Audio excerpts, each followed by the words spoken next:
Hello everyone, this is Jackie here with the Sexy Politico. If you like what you hear and you want to support us, please check out our links in the show notes below. This will take you to our website, our Patreon, all of our social media, and any other ways that you can help support us. Thank you so much in advance.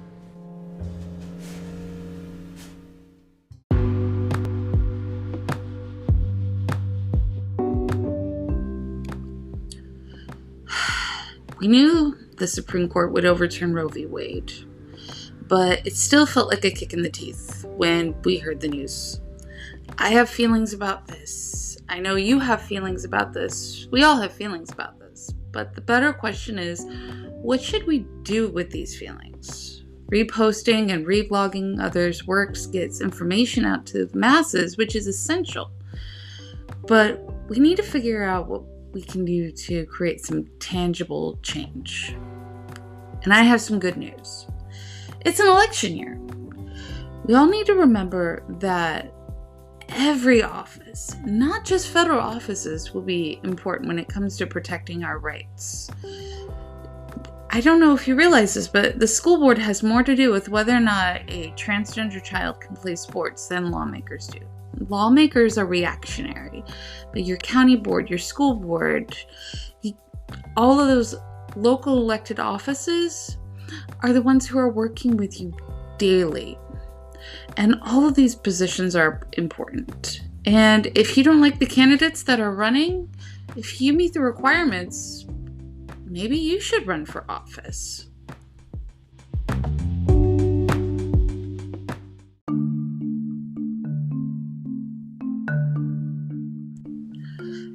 This Supreme Court will be pushing a lot of federal protections back to the states if they keep doing what they've been doing, and we need to expect it. So the way to combat the Supreme Court is to ensure that our state office holders are people of value and character. Maybe this court will help take enough power away from Washington that they'll look up and realize that their power is being taken away and do something about it.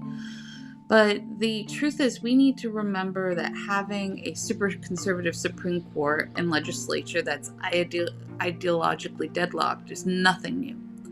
We've had Supreme Courts that have said black people aren't people and that it's cool to throw Japanese people into internment camps.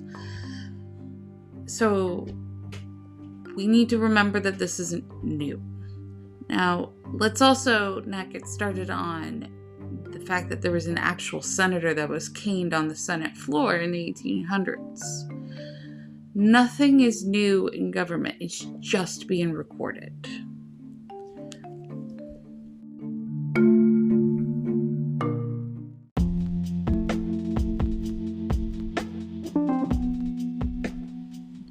What can we do now? Because personally, I'm a person who feels as though I need to do something to fix it. Make sure you're registered to vote. Go online, check your state voter registration, and make sure you are registered to vote.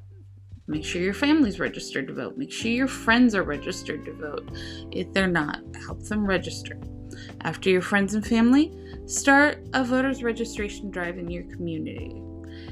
If you have a vehicle, volunteer your vehicle on election day to help people get to the polls. Lobby your government to change laws and propose referendums. For example, both Michigan and Louisiana are trying to prevent their pre-Roe bans on abortion from becoming law again. Having voters petition the government and petitioning the courts is going to be what the real catalyst for change is. Now, if you have any suggestions or groups that I should be talking to, please leave those in my comments, in my DMs, and I would love to work with them. And I'm looking forward to hearing from you about your feelings or things that you would like to do to either keep abortion safe in your state or to overturn laws that have already been established in your state.